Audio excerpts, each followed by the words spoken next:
Welcome back to the channel, guys, and welcome to the Wolfbeard Saga. I think it was about 6 years ago I just started my YouTube channel and I read the Wolfbeard Saga, and it was one of the sagas that made me fall in love with doing this. I have deleted those episodes and a lot of my old videos because I just didn't like the way that I did them, mainly because I just wasn't very good on camera back then, and I felt like revisiting the Wolfbeard Saga would be special. This one's a 5-part saga and it's incredible. As always, subscribe if you want to, and let's get into this. Wolfbeard entered the saga. Hey there, I'm new to Reddit and I haven't really shared much yet, but after stumbling across this subreddit, I realised I might actually have something worth sharing here. I do apologise in advance for the length of this, but let's just say that a lot has happened. Several years ago, I lived through a series of horrifying and hilarious events with a beard in the wild. At the time, everything I was put through was rather overwhelming and even scary at times. But now I can look back on it and laugh. I hope you get a chuckle out of it too. And without further ado, I give you the first tale of Wolfbeard. I'll call him as such because of his unhealthy obsession with wolves. He was one of those guys that collected just about anything with artwork of wolves on it. Shirts and blankets, tapestries, you name it. His obsession went beyond this even, but let's not get ahead of ourselves in this story just yet. I met Wolfbeard in the freshman year of university. At the time, he was engaged to my now ex-childhood friend. My friends and I have taken to calling her Miss Piggy these days, so we'll use that name for this story. Miss Piggy was your classic legbeard, morbidly obese, lacking proper social boundaries, and extreme weeaboo extraordinaire. What ultimately ended my friendship with Miss Piggy was some downright vile and crazy stuff that she did to a mutual friend of ours, and when I found out, I finally had enough and I cut ties with her. But really, that warrants a story of its own, and I'll definitely be reading that story too. Needless to say, while all the shenanigans with Wolfbeard went down, she and I were still friends. Despite this though, we'd actually grown a bit distant at this time. When I was much younger, I lived in the same town as Miss Piggy. She wasn't always a full-blown legbeard. Maybe it's the nostalgia glasses kicking in, but in my younger childhood years, I remember her being around the same build as me, slender and on the taller side. And despite still being a little socially awkward, who wasn't in their childhood years? Still a super sweet and funny girl. We'd been best friends since kindergarten. However, when the time came for us to attend middle school, my family moved away to a new town. It was only about a half an hour away, but for a child that was too young to drive, it might as well have been states away. Because of this, we naturally started to drift apart. We only saw each other rarely, and our interests and our lives changed. However, once finished with primary school and off at university with a license and car of my own, I decided to change this. With a vehicle, the 30-minute distance was nothing, so I began reaching out to her in attempts to rekindle our old friendship. And in doing so, I ended up meeting Wolfbeard. At the time, Miss Piggy and Wolfbeard had been living together in a tiny one-bedroom apartment. Interestingly enough, both of their parents had been against the idea of it, as they didn't believe either of them were ready for that kind of responsibility. And they were of course correct, but I'm getting ahead of myself here. The apartment was in one of those sketchy complexes that you don't really want to get caught in after dark. The place was a dump and the air was constantly filled with a cacophony of unsupervised children terrorizing the neighborhood, and also white trash couples screaming at each other and slamming furniture around. I almost turned around on the spot before making it to Piggy's apartment, but I had been the one to make plans to meet up, so I strengthened my resolve and I knocked on their scuffed and dented door. I should also mention that she had not told me about Wolfbeard before now, let alone mention that they were living together. So I almost backpedaled on the spot when a tall, greasy-haired man opened the door instead of my friend. Wolfbeard was a big man, and I mean that in every sense of the word. He was very tall, easily 6'1" or 6'2", as well as morbidly obese. He nearly filled the entire doorframe, blocking the apartment within from view. He had dirty blonde hair, and although he lacked the true neckbeard, he had a very poorly trimmed splotch of scruff right on his chin that made him appear as though Shaggy from Scooby-Doo had really let himself go. He wore an oversized t-shirt with a print of 2 wolves howling at the moon, and one of those flat golf caps atop his clearly unwashed hair. But what was most off-putting about the imposing figure was his smell. His chapped lips pulled into a smile, revealing plaque-encrusted teeth, and a wave of horrific odor blasted my face. As vomit-inducing as this was, it didn't even hold a candle to his body odor.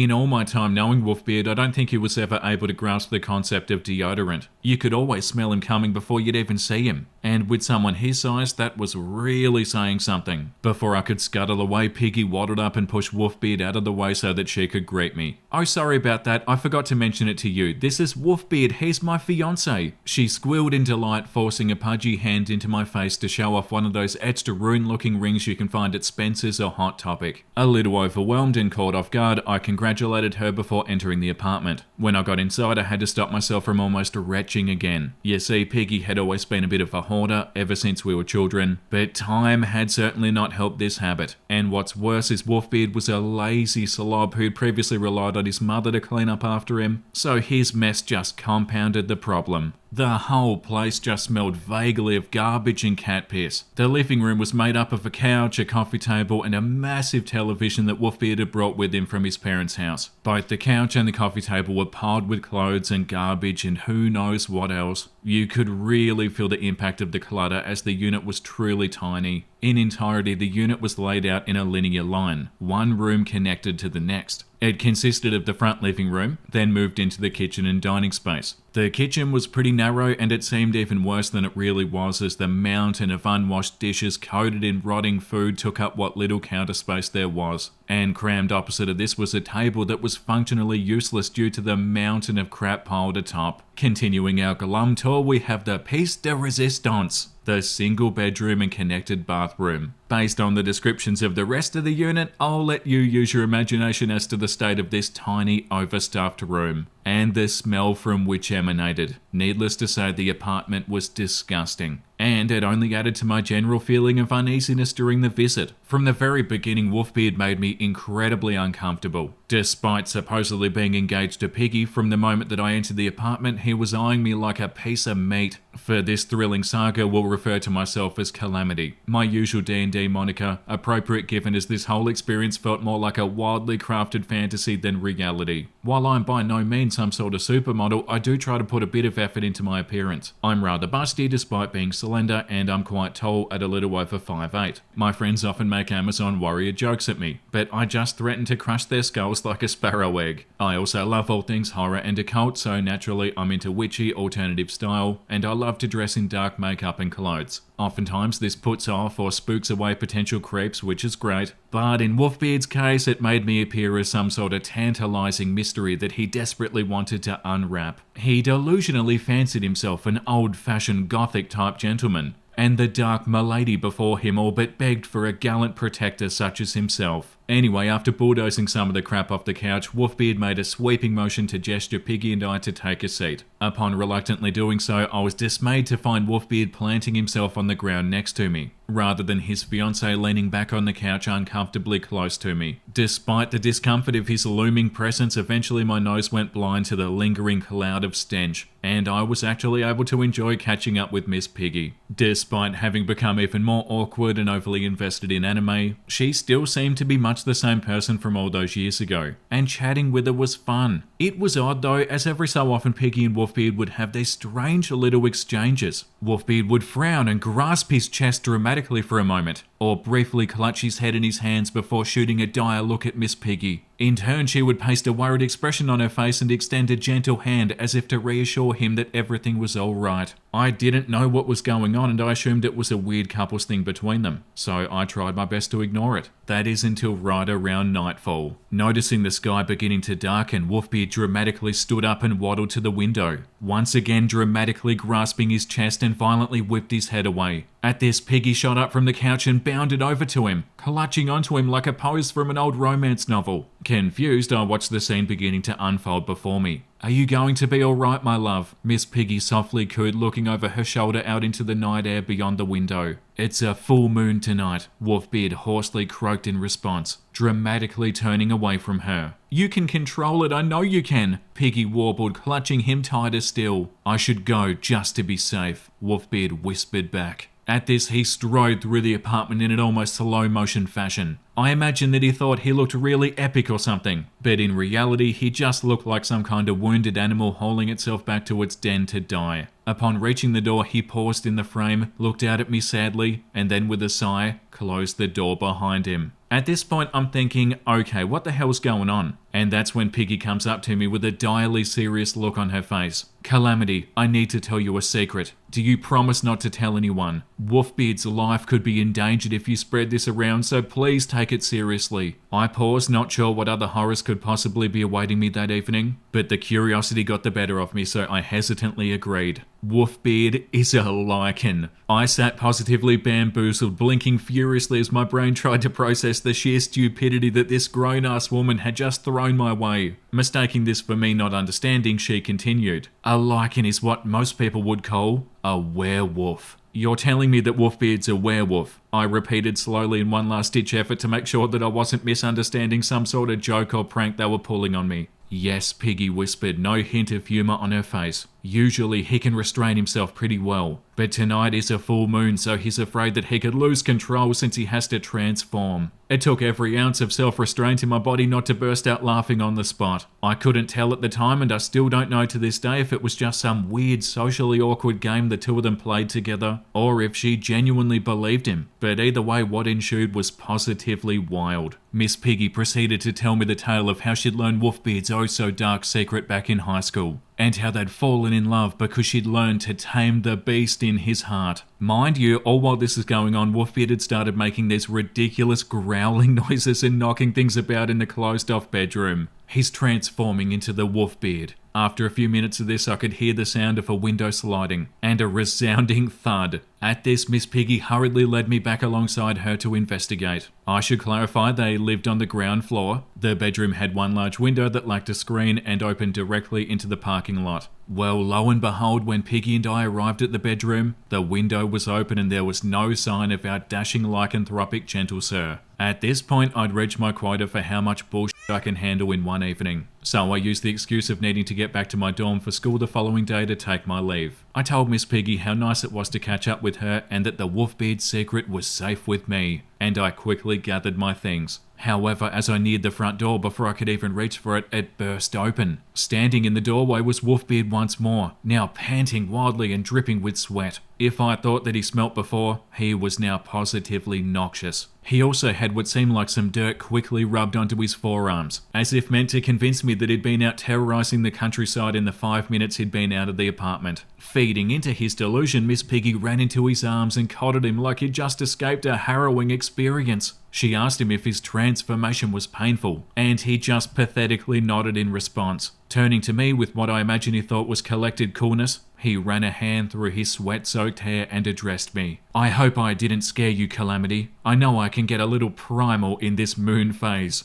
Oh no, Miss Piggy told me that you know how to control yourself, I responded, knowing damn well that it wasn't good to play into their game, but honestly not knowing how else to end the situation. Well, it was great meeting you, but I've got classes in the morning, so I'm gonna take off now. I quickly spouted before he had a chance to start up some new element to the game. At this, he held out his sweaty, stinking, dirt-encrusted arms as if expecting me to hug him. There was quite possibly nothing else on this earth that I wanted to do less than hug him, to be honest. So I was quick to dodge it and blame it on not wanting the dirt on his arms to get on my clothes. His response to this was to literally throw his shoulders down and pout like an overgrown toddler, and with 100% seriousness and no irony say, "Sad panda." It seemed to become a passionate mission of Wolfbeard's to try to get as close to me and touch me as much as he physically could any time I was near over the encounters to come. And believe it or not, this evening wasn't even the worst of my encounters with him. Oh no, despite being engaged, Wolfbeard would soon decide that he wanted more than just friendship with yours truly. But that's another story to come. Oh my god, I forgot how good the Wolfbeard Saga is. It's written so well, it's so unbelievably fun to read. And we're sharing this experience with Nez. Yeah, so basically a neckbeard story about a guy who thinks he's a werewolf. And from memory, it just keeps on getting better. Also definitely getting some Twilight energy from this. Like, Bella, it's me, Jacob, and I've got that dog in me. I'm a werewolf, Bella, and it's complicated. Let's get into part number 2. Wolfbeard returns, the wounded beast.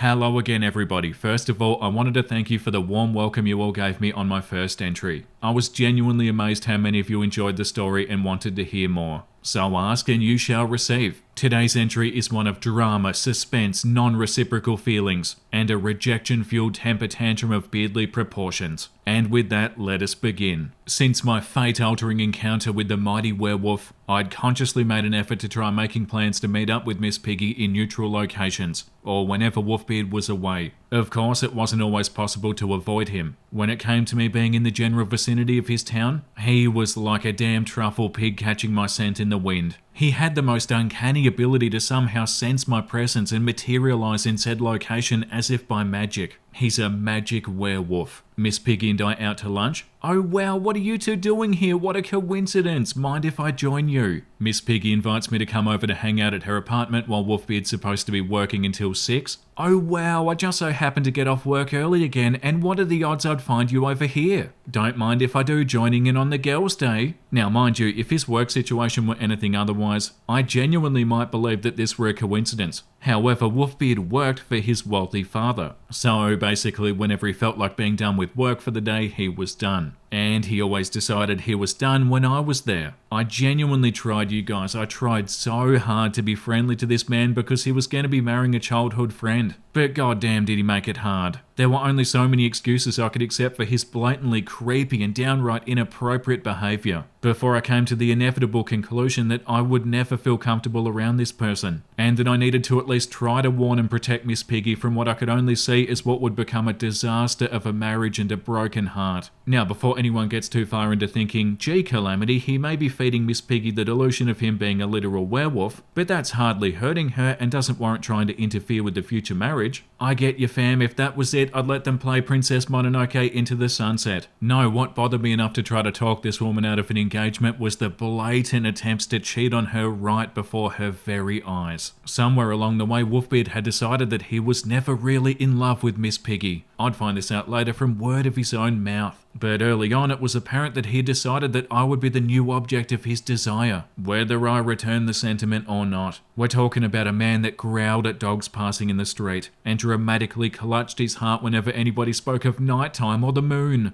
He clearly was a true master of subtlety. All sarcasm aside, Wolfbeard blatantly began attempting to put the moves on me about 3 visits in. Anytime that I was over, he'd always go out of his way to get as physically close to me as possible. Like take as small as you're willing to allow your personal bubble to shrink, and then shrink it in about 3 more inches. Got it? Okay, now imagine the person invading said bubble being significantly larger than you, looming so near that you can feel their hot, rotten breath on your neck and catch every whiff of their potent body odor. Their large, moist arms occasionally brush you due to standing so close, and to make sure that you're getting an ample dose of their sweat, they squeeze your arm or waist with their large, soggy hand every other word. And most importantly, you can't forget that since they loom over you so, they're in the perfect position to blatantly stare down your shirt at your cleavage at all times they think your eyes are not directly on them. Uncomfortable yet? I'm sorry, my brave soldiers, but we've only just begun, and the war has many more horrors yet to come. Alongside Wolfbeard's frequent soggy squeezes, he liked to try his hand at sweet talking. He'd constantly say things like, "You'll make some man very happy someday, and I envy the lucky bastard," and "goth chicks are the sexiest." But his all-time favourite poetics to fall back on were extremely uncomfortable comments directly regarding my body. He'd scan me up and down with his greedy little pin eyes and say things like, "Oh girl, your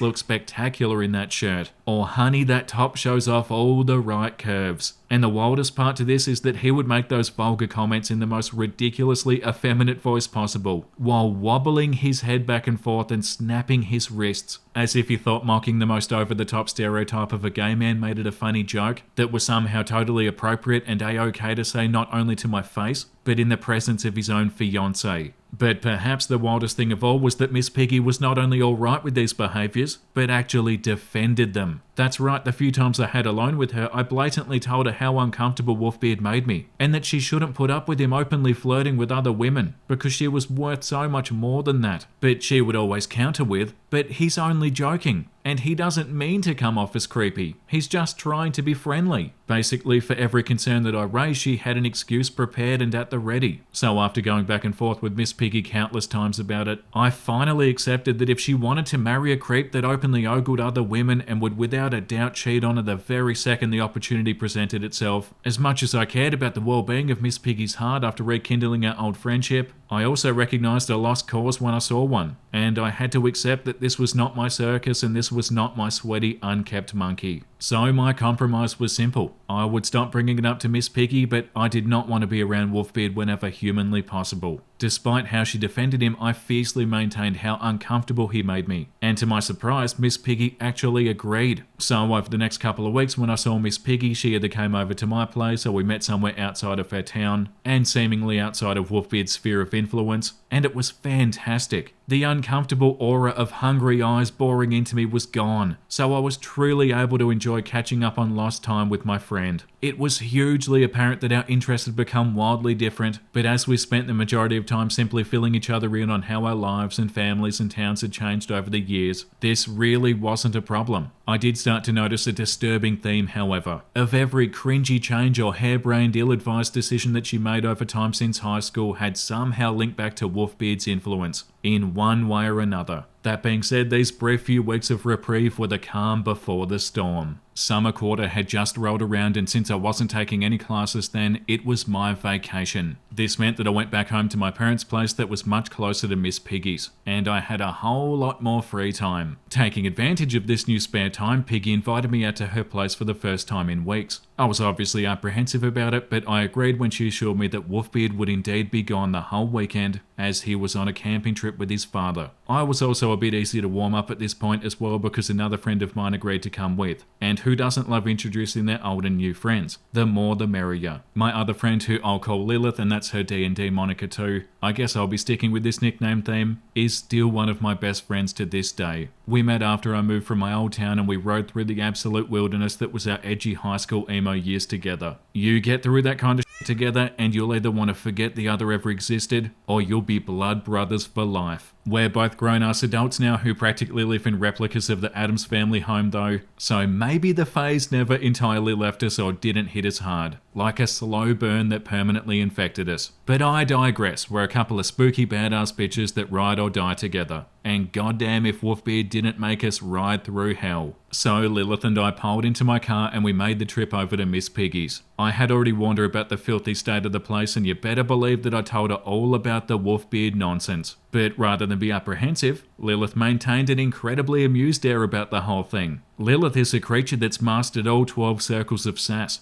and is an entity that I suspect to be composed of nothing but sheer concentrated spite. So I got the impression that she was actually disappointed that the beard would not be available for viewing in his natural habitat. However, to her delight, things that evening took a turn from what I was expecting. You see, when I pulled into the parking lot of the oh-so-familiar battle zone of an apartment complex, I spotted not one, but two cars in front of Miss Piggy's unit. There was Miss Piggy's car, and next to it, plain as day, was Wolfbeard's car. A wave of rage burbled up in me and I froze in my tracks, no longer wanting to participate in the visit. Lilith, however, looked positively ecstatic and grabbed my arm, yanking me towards the unit. When I finally got to the door, I knocked a little bit harder than usual, my irritation apparent. However, Miss Piggy didn't seem to pick up on this in the slightest. When she opened the door to greet us, there oozing proudly on the couch was none other than Wolfbeard. Lilith nearly looked like Christmas had come early, hoping upon hope that she'd get to see him bark or climb out of another window.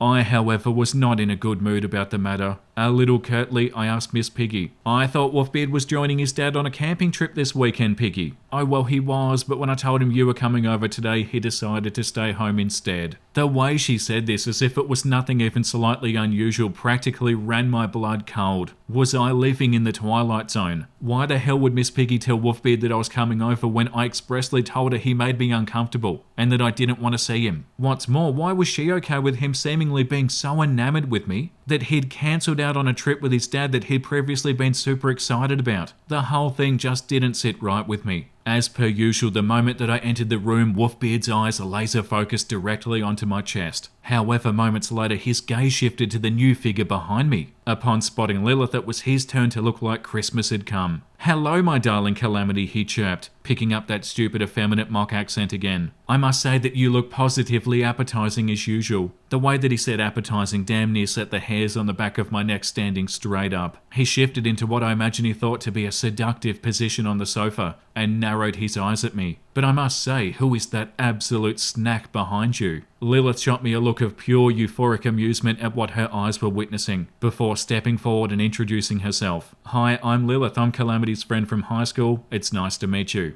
There was absolutely no subtlety when Wolfbeard's eyes shifted down to Lilith's cleavage. If my tall and slender frame is busty, Lilith's shorter and curvier frame is positively voluptuous to say the least. And oftentimes her choice of wardrobe only emphasizes this. It was all too much for the poor beard. Sensing a new female in his territory, the mighty Wolfbeard began his usual courting rituals. Prying himself off the sofa like a wad of chewing gum baked in the sun, he waddled to the side to usher my ladies to the now vacant seats. Gallant as he likely saw the act, the clearly defined sweaty arse print left seared into the fabric of the sofa left us more than a little bit hesitant to take a seat. So instead we opted to sit in a circle on the living room carpet. To precisely no one's surprise, Wolfbeard hurriedly worked to shove himself between Lilith and I. He sat crisscross while leaning back and his arms coming behind and dangerously close to touching Lilith and I. The next hour proceeded to be painfully slow and filled with an obscene amount of increasingly vulgar joke comments by Wolfbeard. It seemed that as much fun as Lilith had initially thought the scenario would be, this beard was far more powerful than she'd first anticipated.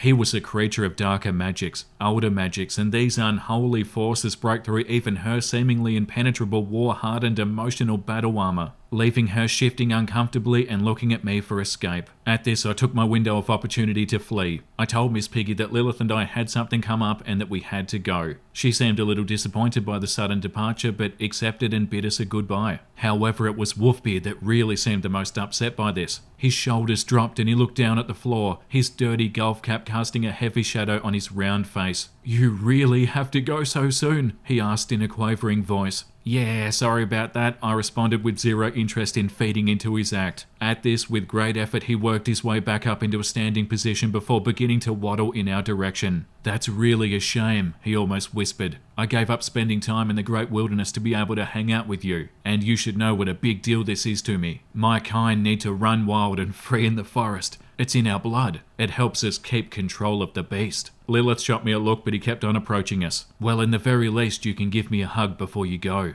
Before I could protest, his moist, flabby arms were crushing around me, pinning my arms to my side. I was enveloped in a cloud of body odor that I previously never would have even thought possible, and I had to fight the powerful urge to retch. He squeezed way too hard, as if trying to smash me as close to him as possible, before finally releasing me from his bear trap of a grip, then approaching Lilith with the same expectancy despite her having literally just met him. She, however, wasn't quick enough to evade, and found herself smashed in the same stinking embrace that I'd been in just moments before. As soon as she was released, the two of us fled to my car. However, over my shoulder, I called for Miss Piggy to join us for a moment. Quickly, she hurried out and around the corner to meet us by my car. Once there, I sort of opened the floodgates on her. I told her that I was really irritated that Wolfbeard was there after she all but promised me that he wouldn't be, and that I was sick and tired of all the gross comments that he constantly made and how he tried to touch me all the time. And I also mentioned how he'd been making Lilith uncomfortable as well. I firmly stated that I didn't want to have to be around Wolfbeard again if he couldn't control himself. The scene must have looked intense to any onlookers. We're in the Pacific Northwest, so even though it was the beginning of summertime, it was a grey and cloudy day and it had begun to pour down heavy rain.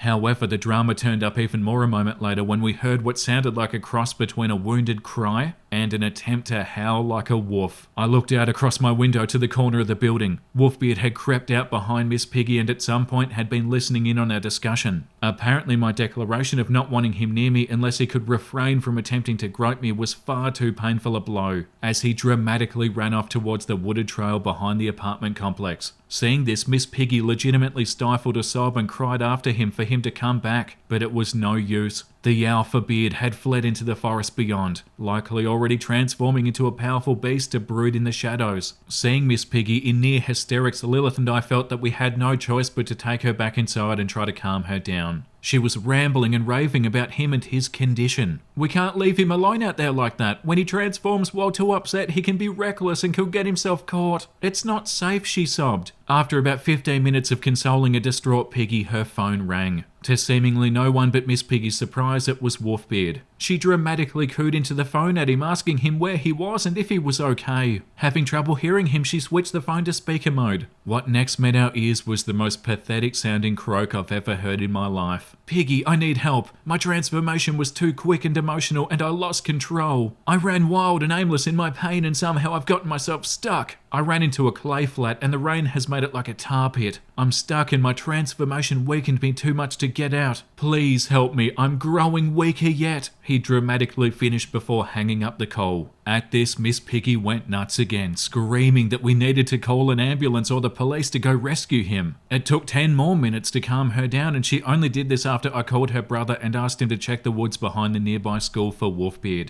as the trail from the apartment complex connected there. He agreed, and eventually Miss Piggy and I calmed down enough that Lilith and I felt it was okay to finally leave. I didn't know what had happened to Wolfbeard, but I knew it wasn't anything as dramatic as he'd made it seem, and I didn't want to play into his ploy for attention by being seen as waiting for him upon his return. Though I was not there for his retrieval, Miss Piggy's brother, who despite his wackadoodle sister, is actually a pretty normal and nice dude, later called me to retell the harrowing journey. And oh, what a journey it was. You see, it was raining something awful that day and it did make the trails terribly mucky. But there was no dangerous tar pit like clay flat to trap emotionally distressed werewolves. No, when Piggy's brother went to check the trail behind the school, he found Wolfbeard face down in a literal mud puddle, his phone in hand dramatically held out as if he gave out to the elements while calling for help. Apparently he was none too happy to see Miss Piggy's brother there instead of us, and all but made him single-handedly yank his oversized girth out of the puddle himself. To this day I can't get the mental image out of my head of that grown-ass man plotting out a plan to make those heartless women feel so bad that they'll have to apologise and spend all their extra time with him, stalking through the rain and windswept back trail of the forest searching for the perfect mud puddle, and then carefully nestling himself face down in it, careful to keep his phone clean.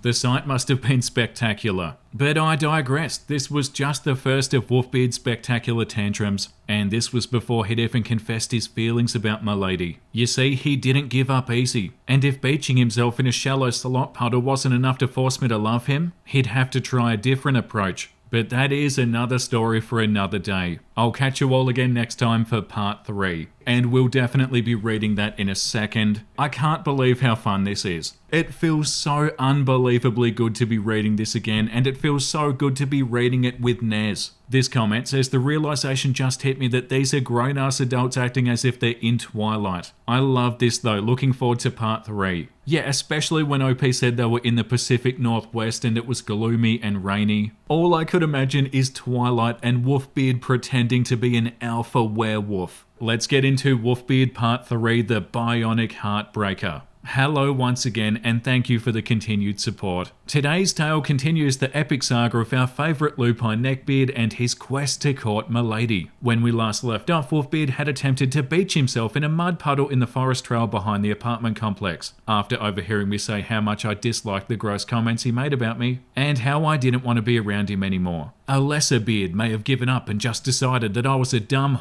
that just wanted to find a Chad to hop on like the others. But Wolfbeard was a persistent one and had no intentions of giving up the hunt without his prize. OP writes so well. Some time passed and I did not see or speak to Miss Piggy for a while. She had kind of broken my trust in her with the last Wolfbeard incident, and I needed some time to cool off. It also didn't help that my friend Lilith had definitely not hit it off with Piggy. Right from the get-go, she told me that she got bad vibes from this girl. Something that I should have listened to her about but would have to find out about the hard way later. At the time, I thought it was just a little bit of rivalry. Miss Piggy definitely wasn't super warm towards Lilith. She seemed to feel as though the fact that we'd been friends longer since kindergarten automatically made her my sole and dearest best friend, and that my attempts to rekindle our old friendship was proof of this. However, Lilith and I are very close and it's plain for anybody to see. I can't tell you the amount of times that people have even mistaken us for literal sisters. Since this clearly challenged Miss Piggy's perceived status, she was on her guard from the start. What's most fascinating to me, however, was that though Miss Piggy turned a willfully blind eye towards Wolfbeard's seemingly apparent infatuation with me, the sight of those same behaviours directed towards Lilith burned her up. Over the course of the evening that we'd been over, every time Wolfbeard would make a gross comment directed at Lilith, instead of directing her anger at Wolfbeard, Piggy would shoot daggers into Lilith from across the room. And generally, Lilith is a really nice person. She's hilarious and mischievous and will battle to the literal death for your honour if she cares for you. But get on this girl's bad side and you'll think that Satan himself has personally targeted you. And Lilith really didn't like Miss Piggy. It was only out of her respect for me that she promised to restrain herself and continue to make an effort to be cordial. But let's just say the diplomacy was shaky. So it was after this dry spell of a little bit over a week with no communication since the puddle incident that I suddenly got a phone call. I didn't recognise the number, but it was a local area code and I was expecting some other calls that day, so I answered. But when the familiar husky voice on the other end of the line hit my ears, I nearly hung up on the spot. It was Wolfbeard. Restraining my shock and anger at him calling me despite me having never given him my number, I allowed him to speak for a moment. "Hi, Calamity, can we talk for a moment?" he breathed into the receiver.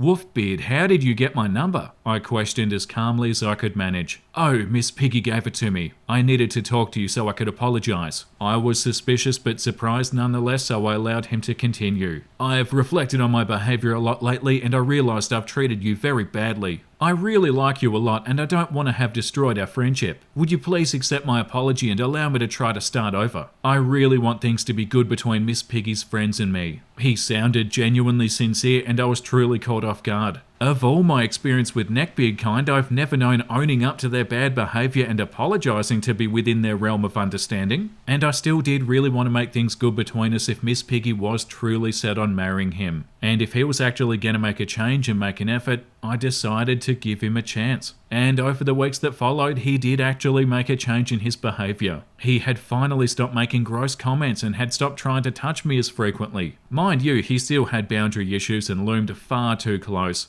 And still had a fear of deodorant, but things were much better. At least for a little while. See, once I made the mistake of expressing an above average interest in something in Wolfbeard's presence, said thing became his whole life. Said thing was a small band and group of performers called Steam Powered Giraffe. They have a fun old-timey vaudeville sound to their music and they stick to this whole steampunk robotic theme. All the band members and performers dress up in these intricate steampunk robot or mad scientist type costumes and they play characters. In between songs they have little skits in character and interact with the audience. It's super fun because they highly encourage audience participation, as in they encourage them to create their own in-universe characters and show up to the events in costume and play along. It's a really fun and unique experience, and as I was already an avid cosplayer, it really appealed to me. The topic came up during a group meetup. I had reluctantly agreed to go despite knowing Wolfbeard would be there because several other friends I didn't get to see often were going to be there. Both are other super dear friends to me still to this day. The first was Doe, you guessed it, another D&D moniker. She had met Miss Piggy shortly after I'd moved away. She was friends with her through middle school but began to distance herself a bit when Piggy met Wolfbeard in high school. However, it seemed that she too had an interest in rekindling an old friendship. Thus her appearance at the lunch meetup.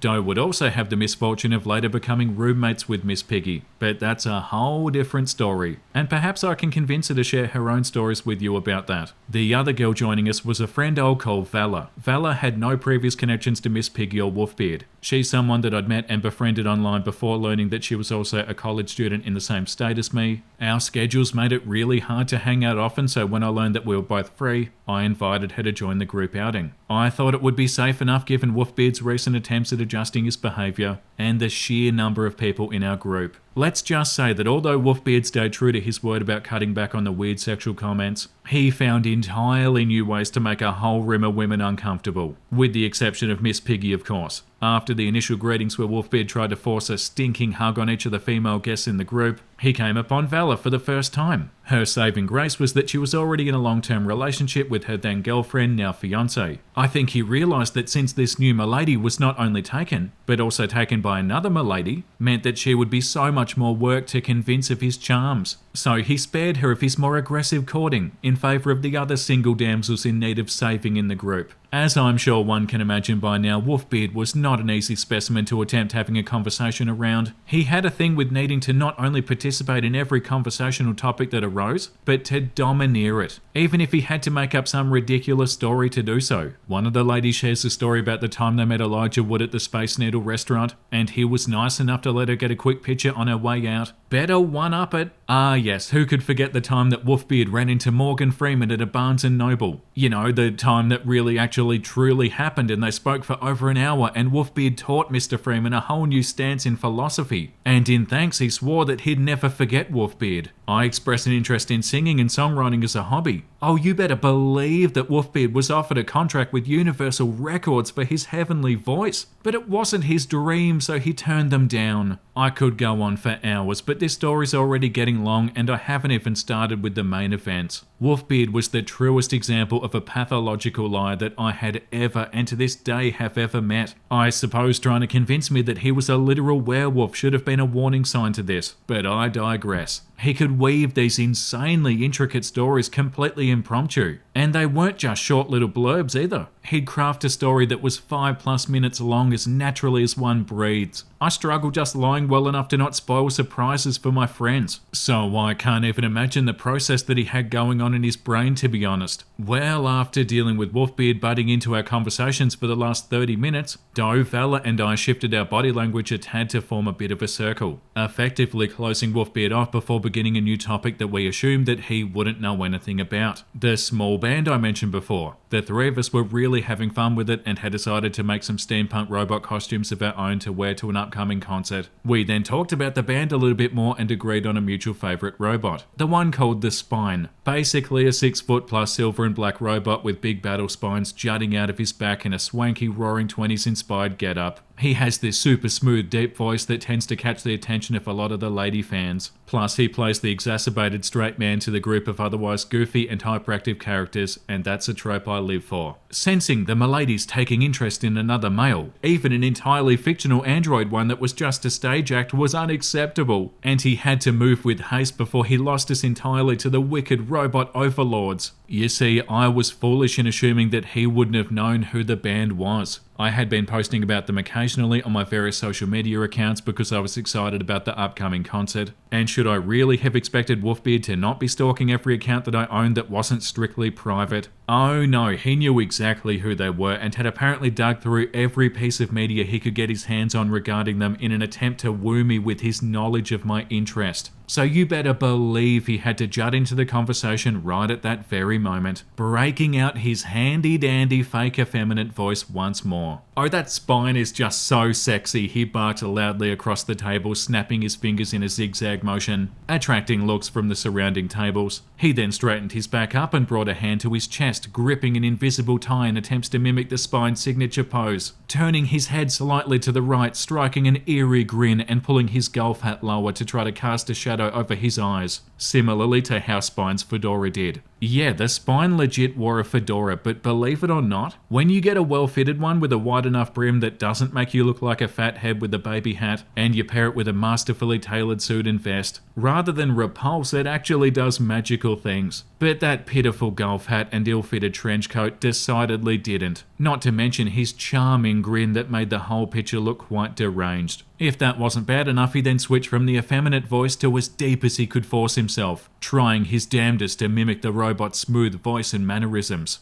I don't really like to use the word cringy to describe things, but there's really no other way to describe the immense discomfort that this absurd behaviour gave us. What's worse is that he continued to talk in this voice for the rest of the meal, as well as every other time I saw him for the next few weeks. He also didn't stop mimicking body posture and mannerisms as well. I guess being a werewolf wasn't cool enough for him anymore, and now he wanted to identify as an android. The moment that he insinuated how he'd also like to go to the concert and chaperone the lovely miladies, we quickly changed the topic and shortly after finished the lunch and fled. A few days later, I wound up back at Miss Piggy's apartment to hang out with her and Doe. Doe and I got chatting about the progress of our costumes. I'm a bit of a seamstress and I love making crazy costumes. For my robot, I did this Victorian bustle skirt. You know, the ones that made women look like they had massive rears because of all the ruffles and the literal pillow you tie above your butt. That was knee length in the front and floor length in the back. It was a huge effort and it cost way more than I wanted to spend in material. But it was coming along nicely and it would be ready in time for the show.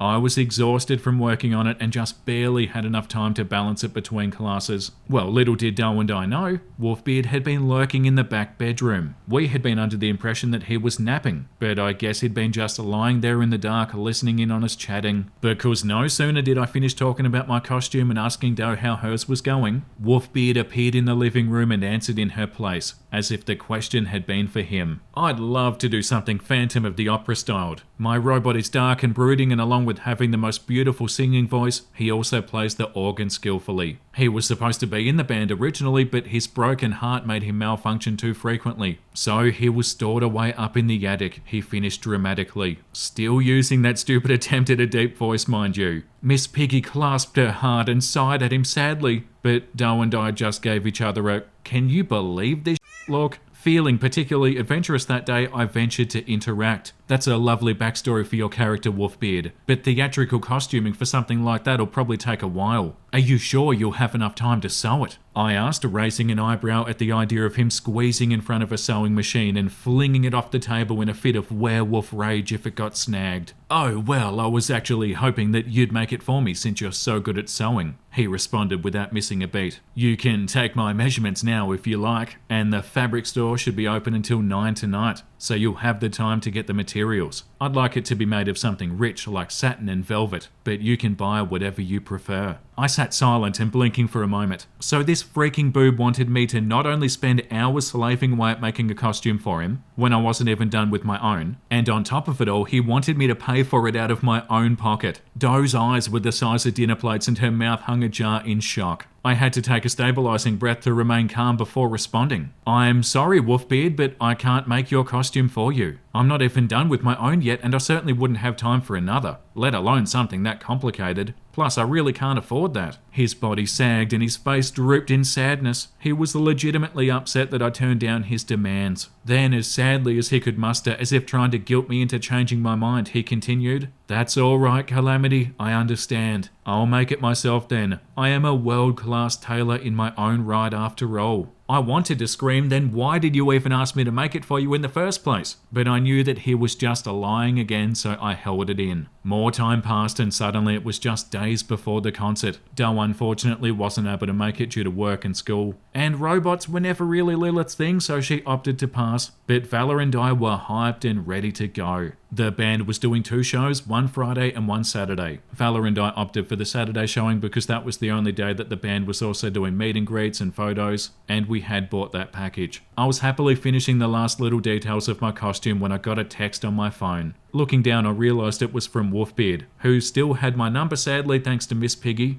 He informed me that he just managed to get time off work and buy his tickets for the show and couldn't wait to see me and Valor there. My heart turned to lead. He sent another message after that. "See you Friday, winky face." Suddenly my heart somersaulted back upwards. I had never made any social media post about which day I was going, and he had assumed the wrong day. With a smile plastered on my face, I pulled out all of my fake sympathy as I responded, "Oh, well, have fun at the show, but I'm going to be there on Saturday. I have tickets for the meet and greet, so Valor and I won't be going on Friday." Sad face. There was a brief moment of silence before he responded again. "The meet and greet's on Friday. I just saw that they changed it on their Facebook. Better go buy a Friday ticket before they run out." I wanted to beat my head on a wall. This damn lying fool was at it again. I looked down at my tickets in hand that clearly stated Saturday, and for good measure I checked the band's Facebook page. There were no posts announcing a day change. Feeling a little aggravated at Wolfbeard's attempt to deceive me, I shot back, "My meet and greet tickets say Saturday and there's no such post." "The post was just there. They must have taken it down," Wolfbeard quickly fired back, seemingly not prepared for me to see through his hastily thought up lie. I thought the shame of being cornered in a lie would have been enough to deter him for a while. But once again I underestimated the determination of our bionic wolf. Saturday rolled around and Valor and I had a blast. We got into our costumes and we met up with some folks for dinner before the show.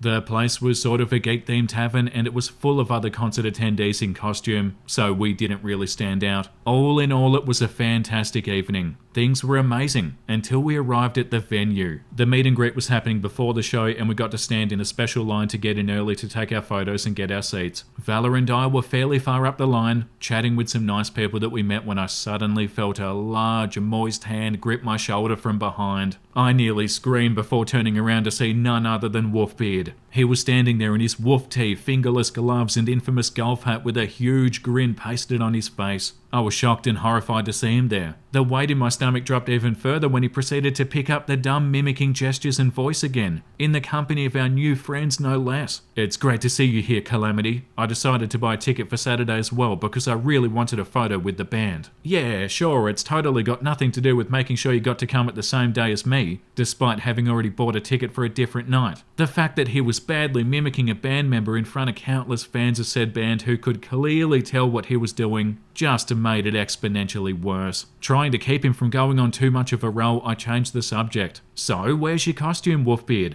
I thought you were a world-class tailor." His gaze dropped to the street below, his mind clearly buzzing to make up some ridiculous grand story. And he certainly didn't disappoint. I kid you guys not, Valor can attest to this, he looked me dead in the eyes and said, "I had nearly completed my masterpiece when the most horrible thing happened. I was using my mother's old sewing machine and on the last seam the machine broke and caught on fire. It destroyed my entire costume and I simply didn't have enough time to craft up another one." Like, dude, what the hell? How was it easier to literally craft up some fairy tale about your sewing machine spontaneously combusting than to just tell the truth that you didn't actually know how to sew? I would have had way more respect for that and I might have even encouraged you. But instead, we're fed this wild woven fantasy and expected to believe it? To this day now, whenever my friends and I procrastinate on something and the others ask about it, we answer by saying, "It was almost done, but it caught on fire, so I've got to start over." So at this point, I notice Wolfbeard trying to osmosis his way into the circle my friends have formed in line. He comments on how excited he is to take a picture with the band with Valor and I. All the while everybody in the group is eyeing me uncomfortably, so I speak up before he can cement his position. "Sorry, Wolfbeard, Valor and I just want a photo of the two of us since we're in costume. Also, you probably shouldn't cut in line. People have been here for almost an hour waiting and it wouldn't really be fair." He looked wounded by my words and doubly so when he saw Valor and our new friends nodding in agreement. Perhaps the biggest blow, however, was that two of our new friends were tall, rather cute twin guys, dressed as matching robots. Once again, those damn robot overlords were robbing him of what was rightfully his. Dejectedly, he dropped his head and slank to the back of the line. For the next 30 minutes while we waited for them to let us in, I could feel an intense set of eyes sinking into me from the back of the line. The few times I dared steal a glance from the side of my eyes, I spotted Wolfbeard staring almost unblinkingly and intensely at me. Sensing my apparent distress, the twins kindly offered to let Valor and I go in front of them in line, and they stood shoulder to shoulder blocking us from view. From there we got a brief reprieve. We had our meet and greet in peace and we hit it off with the band so well that they took 3 different pictures with us instead of just the one that the ticket was supposed to cover. They even complimented the handiwork of my costume, which just tickled me pink. They were all really sweet and genuine people, and it just made me like the group all that much more. It wasn't until Valor and I were on our way to find our seats that we spotted Wolfbeard making his way up to the stage for his meet and greet. He locked eyes with us and did this stupid strut thing up to the stage that I imagine he thought made him look like a rock star. Valor and I could have fled, but a morbid curiosity left us glued in place watching. And boy did he give us a show. To this day I still feel so bad for David, the man who plays the spine. If by happen chance you ever read this, please know that I'm in no way affiliated with Wolfbeard, and I apologise sincerely for his behaviour to you. You see, the first thing Wolfbeard does upon reaching the band on the stage is head straight for Spine. He ignores the hand that he had stretched out for a friendly shake and instead envelops him in the crushing hug that I knew and dreaded so well. After that, his assault still was not finished. He proceeded to rub his greasy hands all over the poor man's abdominal region, and in the creepiest voice made an overly sexual sounding, "Oh, moan." He then loudly announced, "You must have titanium under there," and cackled wildly at his own perceived cleverness. Even through the intense theatrical robot makeup that Spine was wearing, you could read true fear on his face. It was in his eyes, despite the shaky smile that he was able to keep on his lips. The whole ordeal hurt to watch. When it came time to take his photo, he then looped a sweaty arm over the Spine's shoulder. forcing him to smell the unimaginable horror of his pits, and pulled him in close. He did another one of those "oh" moans and then stretched out the arm that wasn't a round spine shoulder and pointed it at the camera with a handgun gesture. Valor and I hit our cringe limit, and we had to flee at this point before Wolfbeard could have a chance to catch up to us on our way to our seats. Thank God it was assigned seating. The rest of the night was good, and the concert was fantastic, but it still pings an uncomfortable second-hand embarrassment nerve in my stomach when I think back to that meet and greet. The whole thing left me mortified, and I couldn't even bring myself to go back over to Miss Piggy's for a while after that. The thought of having to come face to face with Wolfbeard again after all of that was just too much. However, while I was away, our ambitious Robo-Wolf was hard at work scheming. Even after everything up to that point, he still had not processed the fact that I wasn't interested, and had no plans of giving up on me. And since aggressively sexual comments and mimicking a character I was fond of didn't do the trick, he had one more trick up his sleeve. Now would be the time to pull out all the stops and try his hand at blatant puppet mastering of mutual friends and emotional manipulation. But that's a story that I'll have to get into next time. Like this comment says, out of all the neckbeard stories I've read so far, this guy's my favourite. He's an absolute train wreck, and I can't wait for more stories. Yeah, this is so incredible. It makes me so happy to read this. I remember reading it about 6 years ago, and it was so fun. And somehow it's even better to read it this time. I want to read this as good as I possibly can and do this justice. It is such a good story, and we will have to pick this up in part 2, where I'm pretty confident that we should be able to finish the saga, and then we'll read the Miss Piggy Chronicles. We're only about halfway, but this is already so incredible. And Nez has been in the basket the entire episode, and also swatting me on the shoulder with her tail. She's so cute. As much as it's nearly physically painful to read about Wolfbeard, it's also so fun at the same time. It really is a train wreck. I can't wait to read more of this. I'll have the next part out very soon. And thank you for watching, and thank you to OP for writing this, and thank you for writing it so well. This was so nice to read. I can't wait for more Wolfbeard. Time to read something wholesome. A man holding his baby up to paintings and talking to him at an art gallery. That second photo is so funny. As you can see here, this is the artwork.